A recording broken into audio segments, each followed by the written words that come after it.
Dans son passé de comptable, il cassait l'ambiance en annonçant les chiffres rouges. Maintenant, c'est surtout lorsque les bénéfices sont indécents que Thomas Wiesel dit tout haut des vérités qui dérangent. Alors, les humoristes sont-ils devenus les nouveaux fous du roi ? Ou alors juste des gens qui font des blagues ? On en discute dans Mon œil. Mon œil, le podcast engagé de Public Eye. Je m'appelle Damian Vega et aujourd'hui, on s'intéresse à l'humour engagé. Face à l'appétit gargantuesque des multinationales et au capitalisme débridé, faites place à notre meilleur espoir, un trentenaire en t-shirt, Thomas Wiesel. Bonjour. Ah, c'est triste. C'est triste. On compte sur moi. Bon. Franchement, on est mal barré. Il y a beaucoup de choses sur tes épaules. Bah ouais, mais merci de me recevoir. Thomas, on ne te présente plus. On t'écoute à la radio, on te voit à la télé, dans les forums économiques et les conférences de tout type. Alors ça y est, tu t'es fait aux mondanités et aux petits fours ? Non, en général, je me barre avant les mondanités et les petits fours. Non, mais humoriste en Suisse dans un bassin de population restreint, ça veut dire polyvalence. Et effectivement, comme tu le dis, on a des spectacles sur scène qui sont le gros de notre activité, mais également des chroniques dans les médias. Et peut-être dans ce qui est le plus spécifique à la Suisse romande, c'est des invitations dans les soirées d'entreprise, les forums médiatiques, etc. Et c'est assez rigolo en tant qu'humoriste aussi la diversité et de pas faire tout le temps la même chose. C'est clair. Alors je te propose d'entrée de jeu d'être un peu confronté à tes talents de sniper en nous rendant au salon de l'immobilier de Neuchâtel. Et on termine avec Bernard Nicot. Alors Christian Constantin et Bernard Nicot, ils sont amis parce qu'ils aiment bien mutuellement les scandales de l'un, ça détourne l'attention des conneries de l'autre et vice versa. J'ai fait une vanne sur Bernard Nicot. Au gala du FC Sion, j'ai dit qu'il connaissait bien le foot parce qu'il avait été pris pour une faute de main dans la surface. J'aimerais retirer cette vanne. Puisque l'affaire n'a pas été jugée, l'apprenti en question n'a pas porté plainte. Elle souhaite tourner la page et profiter de son 25 pièces et demi avec loyer protégé et vue sur le lac. Bon, il y a quand même des conséquences pour Bernard Nicot, même s'il n'a pas été condamné. Ces entreprises n'ont plus le droit de former des apprentis dans le canton de Vaud. Par contre, le canton de Vaud a quand même engagé Bernard Nicot dans le secteur de sa formation. Pour le séminaire sur le harcèlement sexuel, ils suivent Bernard Nicot pendant une journée. Et à la fin, ils disent, voilà, si vous faites le contraire de tout ça, vous n'aurez aucun problème. C'est faux. C'est effectivement faux. Et le fait qu'ils ressentent le besoin de le préciser devrait vous dire pas mal de choses. C'était en 2018, face à 6 barons de l'immobilier, couronnés et mis sur un trône littéralement. Alors là, tu les tailles un par un comme tu as l'habitude de le faire. Donc là, la mise en scène, elle est assez claire quand même. Les trônes, les couronnes, et toi, le fou du roi ? Oui, alors c'était une idée du salon de l'immobilier. Je crois que c'était même un Monopoly géant pendant tout le salon et je crois que ça rentrait dans leur thématique. Là, effectivement, j'étais dans le rôle du fou du roi. D'ailleurs, sur la vidéo, je crois qu'on voit un type qui est déguisé en prisonnier qui représentait justement la prison du Monopoly, mais hors contexte. Je fais juste des blagues avec un type avec une fausse barbe devant moi, on comprend pas trop ce qu'il fout là. Ouais. Mais moi, ma plus grande surprise dans cet événement-là, c'était que ces gars acceptent, parce que c'était du coup un salon qui était organisé par des gens à Neuchâtel qui ont demandé à tu dis 6 barons, mais c'est surtout 2 barons, 3 barons. Tes 2 derniers. Chatila, Constantin et Bernard Nicot. Puis après, il fallait aussi d'autres pour les cantons où il y avait un peu moins de barons immobiliers. Et tu le dis, bon, on va parler des autres aussi, mais dans le fond, c'est pas ceux-là qui nous intéressent. On sent que c'est un peu l'Arc lémanique et le Valais qui sont les endroits où on a le plus de problèmes avec les barons de l'immobilier. Ouais. Et que ces 3-là sont aussi actifs dans les autres cantons. Mais oui, ça m'a surpris. Peut-être qu'en 2018, ils ne savaient pas exactement. Bernard Nicot et Christian Constantin, je les avais déjà croisés. Et pour faire un compliment à ces gens, ce qui n'est pas dans mon habitude, c'est des gens qui ont beaucoup d'autodérision et qui acceptent les vannes. Ce qui, dans mon métier, est appréciable parce qu'on a beaucoup qui se défilent au moment de prendre la responsabilité de leurs actions. Eux, c'est pas le cas. Et je pense que M. Chatila de Genève ne me connaissait pas. Et peut-être que si le même événement avait eu lieu l'année d'après, ils n'auraient pas participé. Mais oui, là, effectivement, c'est vraiment la posture du fou du roi. C'est un public complaisant de l'immobilier qui probablement... qui déjà sont satiriques dans le dispositif, quoi. Le Monopoly, oui. Non, puis pour dire, ils admirent ces gens-là, ils aspirent à être eux-mêmes sur un trône, et c'est un symbole de réussite. Bah, c'est ça, c'est que ils ont tellement d'argent et de propriété et de patrimoine qu'ils sont absolument pas touchés par mes quelques blagues. Bon, on l'a vu ici avec Bernard Nico, tu tapes là où ça fait mal, l'ambiance est quand même un peu électrique, mais les puissants, ils aiment bien quand même de temps en temps qu'on leur mette un petit coup de fouet, non ? C'est comment le rapport entre le rire et le pouvoir ? Mais il y en a qui aiment, il y en a qui aiment pas. J'ai l'impression que ça dépend vraiment des personnalités. Les politiciens, de façon générale, j'ai l'impression qu'ils sont rompus à l'exercice de par le fait qu'ils ont des rivaux politiques qui le font aussi et qu'il y a ce... C'est de la visibilité ? Et l'habitude du débat et de j'en prends un, j'en donne un et que le discours politique est plein de ça. En économie, ils ont souvent un peu moins l'habitude, surtout en Suisse, où on est quand même assez gentil avec nos entreprises et nos multinationales. Donc j'ai l'impression qu'en général, ça c'est plus l'exception des barons de l'économie qui sont d'accord de prendre des blagues. J'ai l'impression que souvent les politiciens sont rompus à l'exercice, tandis que les grosses fortunes sont contents de rester discrets, de rester dans l'ombre. On le procès assez facile avec les médias, l'indignation assez facile avec les humoristes, et c'est de faire en sorte qu'on parle le moins possible d'eux, parce que contrairement à la politique, la publicité est pas bonne à prendre dans les affaires. Plus t'es discret, plus tu peux faire tes magouilles. Donc je pense qu'effectivement, ça dépend un peu d'où vient la puissance du récepteur. Donc là, tu étais au salon de l'immobilier. Est-ce que dans une assemblée générale d'ONG, à tout hasard, celle de Public Eye, tu pourrais aussi faire des blagues ? Il y aurait des angles ? Il me faudrait des infos. Super montage. Magnifique montage. Je suis pas si grand que ça, malheureusement. Ma carrière de basket aurait été quand même vachement plus simple. Il me faudrait des infos, parce que là, typiquement, tu me montres cette photo, je n'arrive pas à te dire qui sont ces gens assis derrière moi. Je doute que ces gens aient les mêmes casseroles que Bernard Nico après une simple recherche Google. Donc, mon travail est tributaire de ce que l'entreprise, l'association, la fondation a fait, de ce qui est sorti. Parfois, ça m'est arrivé de faire des événements avec les infos que j'ai, de faire les blagues que j'ai. Et puis, 2 semaines après l'événement, il y a une énorme affaire qui sort sur cette boîte-là. Et je suis là, merde, si j'avais su, j'aurais pu angler autour de ça. Mais ils ont bien tenu leur langue. Ils sont assez malins, les gens. Au début, on avait tendance à me faire... à la réunion de préparation, genre il faut surtout pas parler de ça, et puis forcément ça titille un peu. Je pense que comme journaliste, comme humoriste, c'est un peu les mêmes réflexes. Pourquoi est-ce qu'il faut pas en parler ? Et si la raison est bonne, je suis pas un monstre. Si on me dit il y a eu 3 décès dans le département compta, c'est un peu touchy, il faut pas en parler, les gens sont encore tristes, je vais pas débarquer en disant alors la compta, on tire la gueule. Tout le monde est mort. Voilà. Ça, je suis peut-être qu'au début de carrière, j'étais assez con pour le faire, parce que j'aimais bien provoquer et choquer. J'avais 20 ans et voilà. Aujourd'hui, je le ferai pas. Par contre, si on me dit on veut pas trop parler de ça parce qu'on en a beaucoup parlé dans la presse et tout ça, si je regarde, si l'excuse est pas bonne, moi je vais en parler. Et au fur et à mesure, je pense que les gens ont réalisé que c'était pas une bonne idée de m'orienter directement vers l'endroit touchy. Ouais, la zone. Et parfois, on arrive à me cacher quelque chose, mais mon humour est comme ça. Les gens ont l'impression que des fois c'est un choix qui a été fait. Non, moi j'ai un humour qui m'a été inculqué. Enfin, je sais pas si on est avec. Voilà. Je suis un peu dans la confrontation. Je suis un peu dans le poil à gratter. Et mais donc, c'est plus facile de taper en haut que, par exemple, taper sur une ONG où le travail reste le même. Je pense que c'est plus facile parce que c'est plus en lien avec mes valeurs. Moi, j'ai tendance, tu l'as dit un peu dans ton intro, à être effectivement alter-capitaliste. C'est un néologisme qui n'a aucun sens, mais dans le sens où oui, je suis un peu heurté par ces grosses boîtes qui font beaucoup d'argent. Je suis moins hostile aux ONG qui essayent de lutter là contre, donc ça va peut-être pas être la même teneur de blague. On trouve toujours des blagues, mais derrière une blague, il n'y a pas forcément toujours la même intention. Et à une AG de Public Eye, je trouverai sans doute des blagues, mais je vais pas, je pense, démonter votre raison d'être et votre façon de faire le boulot, parce que je suis globalement assez d'accord avec. Mais il faut savoir que dans mon activité, ce qui est sur YouTube est un peu la partie émergée de l'iceberg, parce que ça implique que ça doit intéresser les gens, que ce soit des cibles plus ou moins publiques et connues, des repas de club de foot. Mais régulièrement, je fais des entreprises qui sont pas forcément très publiques, très connues, des PME.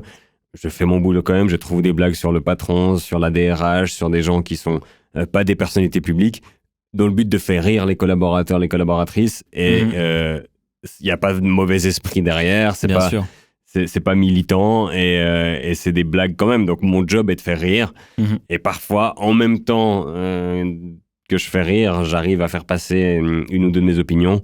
Et parfois, une entreprise de transport dans le canton du Jura, j'ai pas d'opinion. Donc je fais juste rire. Je sais pas ce que ça va donner, mais j'ai aussi développé quelques angles sur Publica. Je sais pas si tu veux me filer un petit coup de main. Peut-être que ça sera la partie du podcast qui sera coupée au montage. C'est possible. Déjà, je me suis dit que roaster un peu la communication, c'est toujours un peu efficace. D'autant qu'à la base, ça s'appelait la déclaration de Berne. Genre, c'est quand même un nom de règlement, un peu, à la base. Ah, ça donne pas envie de cliquer, déclaration de Berne, effectivement. Non. On a l'impression qu'on a fait une connerie. Ouais, Die Erklärung von Bern. Ensuite, ils se sont appelés Publicae. Donc, une ONG typiquement suisse qui parle de multinationales suisses devient Publicae, because we do some investigation. Ça, c'est très suisse. C'est qu'on a 4 langues nationales. Enfin, j'ai de la peine à dire 4 des fois. J'ai l'impression qu'il y en a une qui est quand même un peu inventée, mais 3 langues nationales et demie. Et puis pour communiquer, et parce que c'est plus simple, parce que sinon il faut faire des tasks différentes, on utilise une 5e langue qui n'est pas nationale, qui est l'anglais, qui est commune à tout le monde. Et ça, je trouve un peu rigolo, effectivement, une ONG qui lutte contre ces grosses boîtes, qui utilise la même stratégie que ces grosses boîtes pour communiquer. C'est de bonne guerre, mais ce serait effectivement, je pense, le prétexte à plusieurs blagues là-dessus. Moi, je trouve le travail de Publicae très important, d'intérêt public. Si vous voulez le soutenir, la façon la plus simple, c'est de partager ce podcast, de vous abonner, d'en parler au maximum de gens autour de vous. Comme ça, ils pourront continuer de le faire et continuer de déterrer des choses. Le parallèle que je vois avec toi, c'est que Publicae, c'est un peu quelques pélos en t-shirt qui essayent de faire tomber les plus grosses boîtes du monde. Est-ce que on ne devrait pas juste se contenter de se dire, en fait, on peut juste s'attaquer à une petite PME locale qui pollue une piscine, grand max?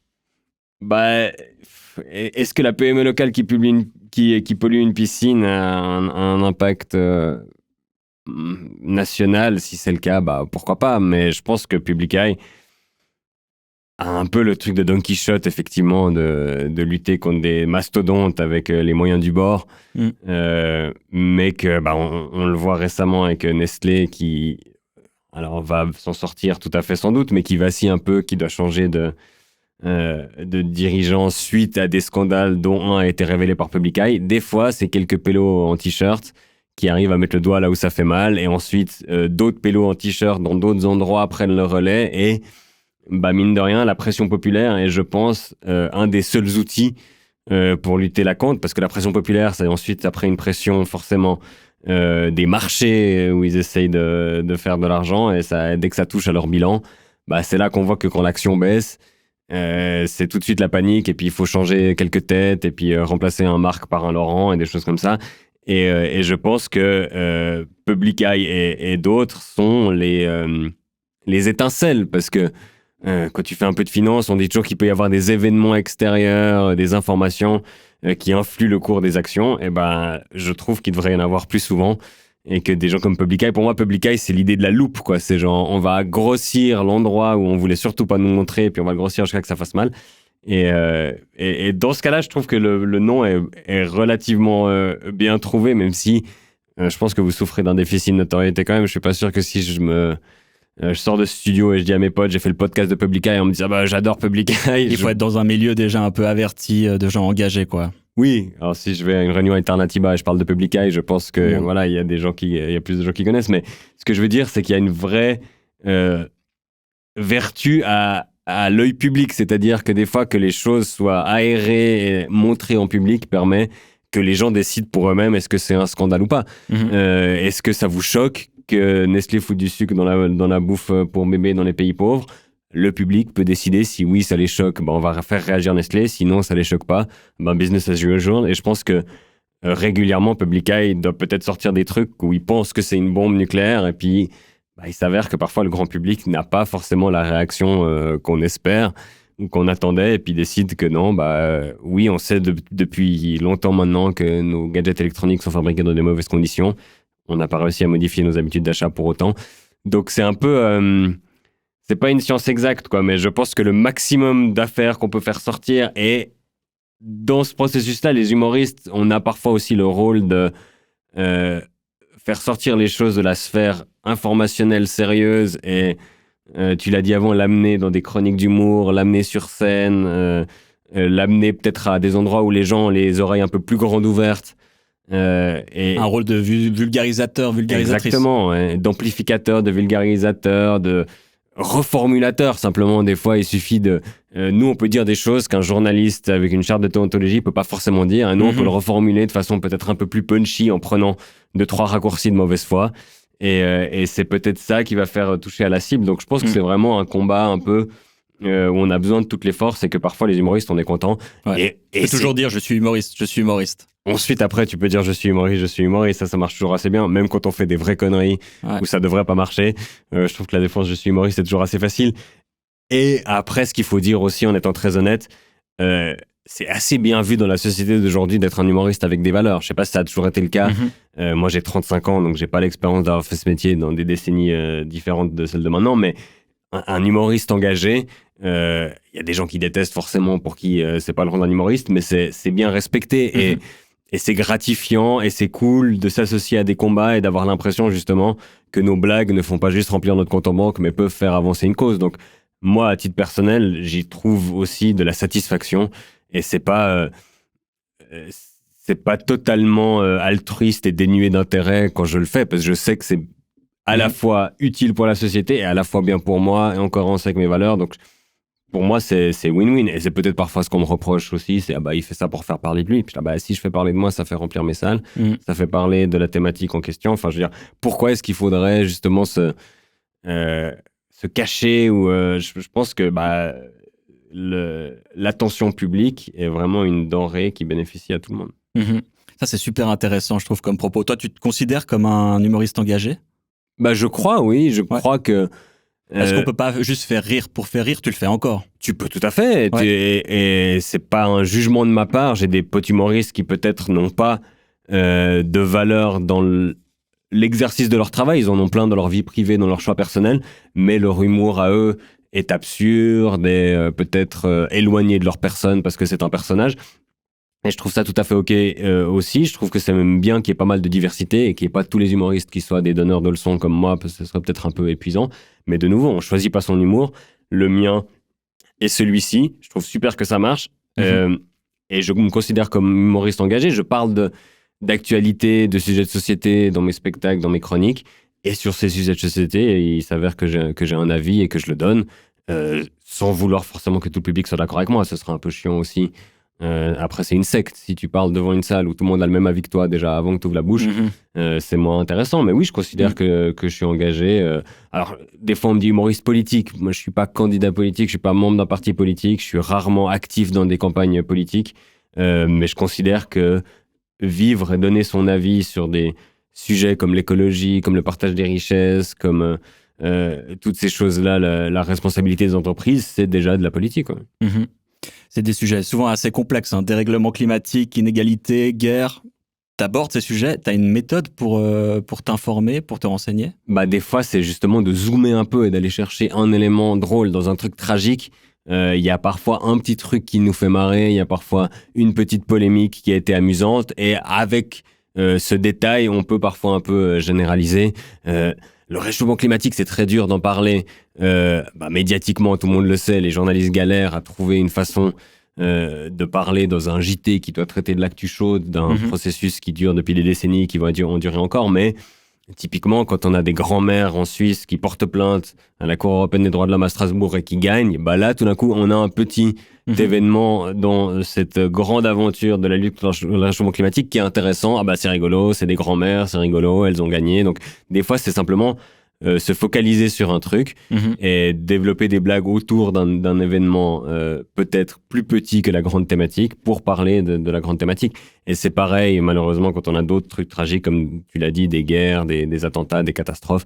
Je me souviens, par exemple, j'ai commencé l'humour peu avant les attentats de Charlie Hebdo. Et j'observais un peu ce que faisaient mes confrères, mes consoeurs à ce moment-là. Et l'histoire des terroristes Charlie Hebdo qui ont oublié leur carte d'identité dans la voiture, en quittant la voiture ou je sais pas quoi, ça c'est un truc qui avait été beaucoup fait. Les terroristes du Stade de France qui ont tellement foiré leur attentat qu'ils ont rien réussi à faire. Enfin, dans les grosses tragédies, t'as peut-être parfois un petit truc qui peut alléger l'ambiance. Et le rôle de l'humoriste est parfois de le trouver et de l'amplifier. Et toi, t'arrives toujours à avoir du recul avec ces thématiques lourdes ? Non, t'arrives pas toujours. Non, alors tu les traites pas.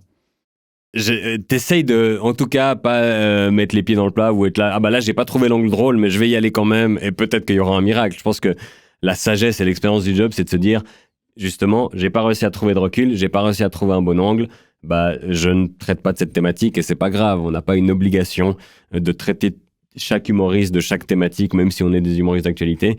C'est parfois plus compliqué quand tu as une chronique avec une date et qu'il y a eu un gros événement et que tu n'arrives pas à en parler. Ça peut être un peu un évitement et parfois on a aussi un peu des stratégies pour ne pas parler du sujet dont on n'a pas envie de parler. Mais oui, je considère que c'est tout à fait OK de se dire là-dessus, j'arrive pas à être drôle. Mon métier, c'est d'être drôle. Je ne vais pas parler de ça. En parlant de sujets difficiles, dans une chronique sur Roger Federer pour la RTS que tu as fait il y a quelques mois, tu disais « Pendant des années en Suisse, critiquer Roger Federer, c'était comme critiquer Kim Jong-un en Corée du Nord. » Tu penses que dans notre pays, il y a des sujets comme ça dont il ne faut pas parler ? Mais c'est drôle que tu passes quand même de réchauffement climatique, guerre, attentat, Roger Federer. On sent qu'on est en Suisse. C'est encore plus lourd. C'est les mythes et les monuments. C'est rigolo parce que cette chronique-là, où je me suis dit, je prends quand même pas mal de pincettes, je critique un aspect de Roger Federer où j'ai l'impression qu'il est un peu plus prenable peut-être, c'est ses campagnes publicitaires à répétition, son absence d'éthique dans les affaires, ce genre de choses.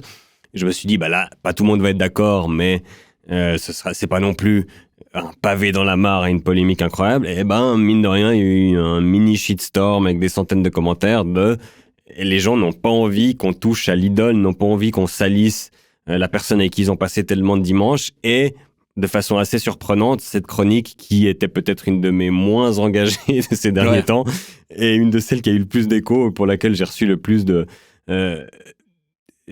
j'allais dire insultes, mais c'était pas forcément que des insultes, mais de gens fâchés qui n'étaient pas d'accord, non seulement avec ce que je disais, mais simplement avec le fait que j'essaye de le dire. Ce qui est peut-être le truc qui me choque le plus, c'est que vous n'êtes pas d'accord. Ça, c'est évidemment votre droit et c'est très bien.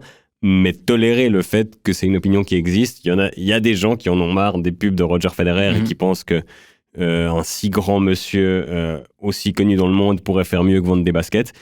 Tolérer que cette personne puisse le dire. Et outre Roger Federer, il y a des sujets peut-être plus économiques où tu as l'impression que c'est difficile d'aborder le sujet ?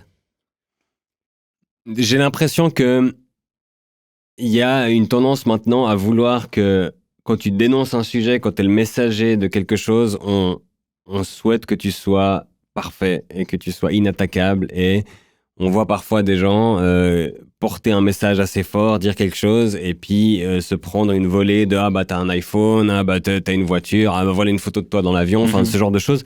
Et ça, comme personnalité publique, c'est assez dangereux, je dirais, parce que tu dis est-ce que je suis légitime pour parler de tel sujet, parce que moi aussi j'ai fait des erreurs dans ce sujet-là, moi non plus je suis pas parfait sur tel aspect-là. Et donc effectivement, je pense qu'en termes d'économie, si je tape sur une multinationale puis on me dit toi tu consommes bien les produits de cette multinationale à tel moment, il faut pouvoir dire oui, c'est pas pour autant que je ne souhaite pas qu'elle soit plus éthique, que je ne souhaite pas qu'elle ait pas plus de transparence dans ses affaires, qu'elle fasse moins de dommages à l'environnement. C'est la stratégie classique de remettre la responsabilité sur l'individu. C'est ça. Et puis après, on en arrive fatalement à quand tu respires, tu émets du CO2, tu n'as pas le droit de parler d'environnement. Enfin, si tu pousses le raisonnement jusqu'au bout, c'est forcément totalement absurde. Donc, je trouve que des fois il y a une stratégie effectivement de déviation, d'évitement, où parfois on t'oppose une autre tragédie plus grave pour te dire on ne devrait pas parler de ça. T'as fait une chronique sur Gérard Depardieu, attends, il y a quand même des forêts qui brûlent. Oui, mais on peut peut-être parler des deux choses à des moments différents ou au même moment, etc. Donc parfois j'ai l'impression qu'il y a effectivement un truc de on se sent pas légitime de dire quelque chose parce qu'on a peur qu'on va nous reprocher personnellement quelque chose ou nous dire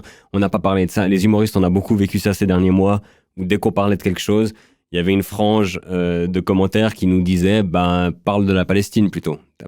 En ce moment, j'ai pas grand-chose malheureusement à dire sur la Palestine. Je suis attristé, je suis ça, voilà. Mais mon rôle, c'est de faire rire. Et faire rire là-dessus, je n'y arrive pas. Donc j'ai choisi de parler de choses. Mais tu vois, d'expliquer ça pédagogiquement à 500 commentaires énervés qui de toute façon ne viennent pas vérifier si tu as répondu ou pas. Il y a parfois un peu cette sensation-là que le militantisme Internet un peu excessif, ça c'est mon avis, mais un peu excité comme ça, peut pousser des humoristes ou des artistes à avoir plus peur de s'exprimer de certains sujets, et ça je trouve dommage. En matière de liberté d'expression, je crois qu'on a tous et toutes en tête le licenciement de l'humoriste Guillaume Meurice par France Inter il y a quelques mois.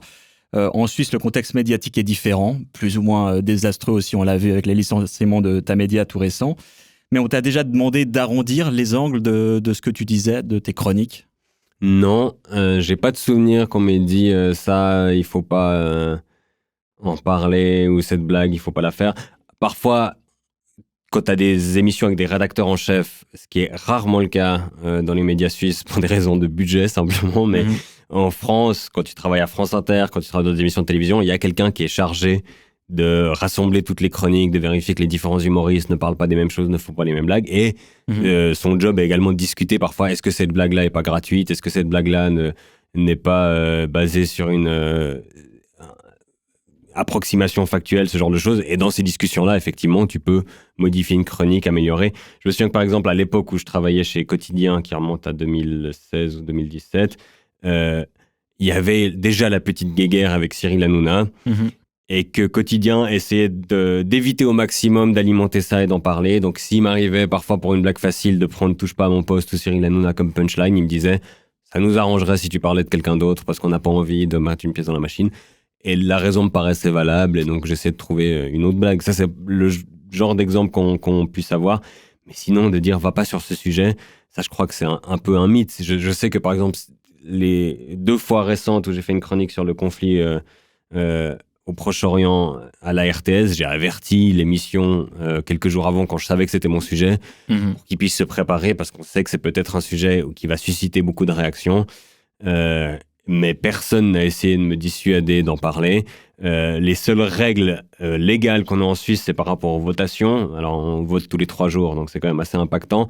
C'est que 3 semaines avant, dans les émissions du service public, tu n'as pas le droit de donner ton avis dans un sens ou dans l'autre, sans donner le même temps d'antenne à une période d'audience équivalente à l'autre camp. Donc on nous dit, parlez pas des sujets de votation 3 semaines avant, parce que si tout d'un coup on nous attaque en disant tel humoriste a fait une chronique de 3 minutes qui penchait pour le oui, eh ben, ils doivent inviter quelqu'un qui va prêcher pour le non, et parfois il n'y a pas le temps avant le scrutin. Donc ça, c'est le seul truc où on nous dit les votations, on a cette règle de 3 semaines. Qu'on essaye de respecter, mais tu peux, si tu es vraiment sûr d'être neutre, si tu donnes pas un avis, si tu donnes le même temps aux arguments contre le projet que pour le projet, tu peux quand même la faire. Mais ça, c'est un truc où tu peux t'attirer des problèmes. Donc je dirais que c'est la seule règle en Suisse qui est très spécifique à nous, parce qu'on est peut-être la démocratie occidentale la plus directe. Je te propose de reparler un peu de Nestlé. Comme tu le sais, Public Eye s'intéresse beaucoup aux activités de ce géant basé à Vevey. Du coup, on n'a pas résisté à te rappeler ce moment. Moi, j'aime pas trop les grosses multinationales, je sais pas si ça se voit. Heureusement, il y en avait pas au programme jusqu'à maintenant. Et après non plus, je crois. C'est quoi? Nestlé, je sais pas. Sûrement une start-up. Ça serait quoi de mieux pour parler aux petites et moyennes entreprises qu'une des plus grosses entreprises du monde? C'est bien pensé, c'est Shaquille O'Neal qui vient donner des conseils de stretching à Mimi Mati. On va avoir Peter Brabeck, le président émérite de Nestlé Business Angel. C'est sûr, moi, quand on me dit ange, le premier truc auquel je pense, c'est Peter Brabeck. Membre des conseils d'administration de Salt, Roche, Crédit Suisse, L'Oréal et ExxonMobil, les méchants dans James Bond sont jaloux du CV de Peter Brabeck. Ils l'ont mis après moi pour pas que je parle de lui. Oups. Ben, il s'était rendu célèbre avec une citation sur l'eau potable qu'on a tous entendue, comme quoi c'était pas un droit humain, mais qu'elle devait avoir une valeur marchande, plus ou moins. Ben, j'espère que pendant son discours, il aura la gorge sèche, comme ça je peux lui amener une bouteille d'eau et la facture qui va avec. Après, il avait corrigé cette citation, il a dit non, c'est pas ce que je voulais dire, tout le monde a le droit à un certain nombre de litres pour leurs besoins quotidiens, mais ça inclut pas laver sa voiture et remplir sa piscine. Et c'est là qu'on voit que c'est quelqu'un qui est proche des problèmes des gens, parce que la majorité de la planète qui a des problèmes d'eau potable, c'est parce qu'ils arrêtent pas de remplir leur piscine et de nettoyer leur voiture. J'avais beaucoup aimé aussi l'interview de Monsieur Brabeck dans un magazine où il se faisait photographier devant son jet privé avec en gros titre « J'adore voler ». Ouais, les petits producteurs agricoles d'Amérique du Sud sont au courant. Avec ton parcours HEC, à la base, tu avais plutôt plus de chances de devenir comptable pour Nestlé que de dénoncer ses pratiques, non ? Alors peut-être statistiquement, après HEC n'est pas aussi homogène que peut-être le stéréotype le veut. HEC Lausanne, on était 1000 en première année dans l'auditoire. Donc tu fais partie des 2% de... Ah, je pense qu'on est plus à 30-40. Moi, dans mon groupe de potes d'HEC, t'en as une qui est chanteuse, une qui est journaliste économique, qui étudie un peu sur ces sujets-là. T'en as une qui est devenue architecte. Enfin, c'est vraiment un peu un choix par défaut, des fois, HEC. On sent que l'économie régit beaucoup de choses autour de nous. On a envie de mieux comprendre. Mais ça veut pas dire qu'on a une passion pour la finance et qu'on va tous finir trader. Il y a des traders en matières premières qui ont étudié avec moi aussi, ça existe forcément. Mais il y avait quand même un peu des points de vue dissonants. Et je me souviens surtout que moi, j'ai étudié juste après la crise des subprimes. On était en pleine répercussion de ce séisme-là aux États-Unis. Et que les profs, de nouveau, si tu es enseignes à HEC, c'est que tu bosses pas pour une grosse multinationale, donc tu as déjà peut-être des valeurs un peu différentes. Nous enseignaient pas mal de choses critiques. En même temps qu'ils nous enseignaient les principes du capitalisme pur, ils nous enseignaient un peu les limites. Et donc, je pense qu'ils ont quand même développé notre pensée critique. Et honnêtement, moi, en commençant HEC, à 18 ans, j'aurais peut-être pu devenir trader dans ma tête. Je me disais un peu, pourquoi pas, de toute façon, il faut bien gagner un peu sa vie. Peut-être que je pourrais prendre ma retraite plus tôt, puis faire des trucs plus cool à côté, ce genre de choses. Et je pense que c'est... Mais t'arrives à savoir où ça a bifurqué? Parce que t'avais déjà ces valeurs, j'imagine. Ouais, elles étaient peut-être un peu plus profondes, un peu moins exprimées chez moi. J'étais adolescent, j'avais pas l'impression d'être passionné par un boulot plutôt qu'un autre. Donc vraiment, je crois que ce qui me fascinait, c'était l'idée de prendre ma retraite rapidement et de faire des trucs cool. Et un jour, je me suis dit, mais en fait, plutôt fais un métier cool, comme ça, t'as pas besoin d'attendre la retraite pour faire des trucs cool. Mais je pense qu'il m'a fallu un peu, effectivement, étudier un peu les rouages de l'économie pour comprendre qu'en fait, c'est des principes qui ont été mis en place, c'est des humains qui les ont mis en place, c'est-à-dire que les humains peuvent les challenger aussi. Et on peut même, à l'intérieur de ce système, lutter contre les dérives du système. Donc, je pense qu'il m'a fallu un peu aussi plus d'informations, mieux comprendre, pour être capable aussi de ruer un peu plus dans les brancards. Et que j'ai fait des compliments à Constantin et Nico, je peux faire des compliments à HEC Lausanne, on n'est plus à ça près. Je pense que l'enseignement d'HEC Lausanne et de certains profs m'ont permis de me donner les armes après pour justement me trouver face à Peter Brabeck-Letmaté et puis pouvoir dire, moi j'ai des trucs à vous dire, même si vous êtes multimilliardaire, même si vous avez présidé une des plus grosses boîtes de la planète, j'ai quand même des désaccords avec vous et je les assume. Et c'est pas parce que j'ai un sale t-shirt et je sais pas quel âge j'avais là, 28, 29 ans, que je vais avoir peur de vous les dire. Et je pense que ce petit background économique, même si j'ai, je pense, oublié les 95% de ce que j'ai appris maintenant, me permet des fois d'avoir un poil de confiance en plus, mérité ou pas, c'est pas sûr, mais d'être un peu plus légitime ou de me sentir plus légitime, d'aller contredire ces grands manias de l'économie. Donc merci HEC Lausanne en fait. Pour ça, merci, oui. Et je pense qu'à 18 ans, avant de faire HEC, j'aurais jamais osé me lancer dans l'humour. Donc ça aurait pu être une autre faculté peut-être. En l'occurrence, ça a été HEC qui m'a permis de devenir un jeune adulte qui a osé faire ce saut. Je suis sûr qu'ils vont couper un reel de ce podcast et le mettre sur leur com. HEC m'a permis d'être qui je suis aujourd'hui. 30 secondes, bam. Si tu faisais pas de la comptabilité ni de l'humour, est-ce que tu te verrais travailler pour une ONG? Par exemple, si un poste se libère bientôt chez nous? Pas n'importe quelle ONG. C'est vrai que j'ai fait un tout petit peu de voyage humanitaire sur place. Je suis allé avec la chaîne du bonheur, notamment en Ouganda, dans les camps de réfugiés de réfugiés sud-soudanais il y a 7 ou 8 ans, je pense, pour vérifier où allaient les dons. J'avais participé à la campagne de récolte de dons.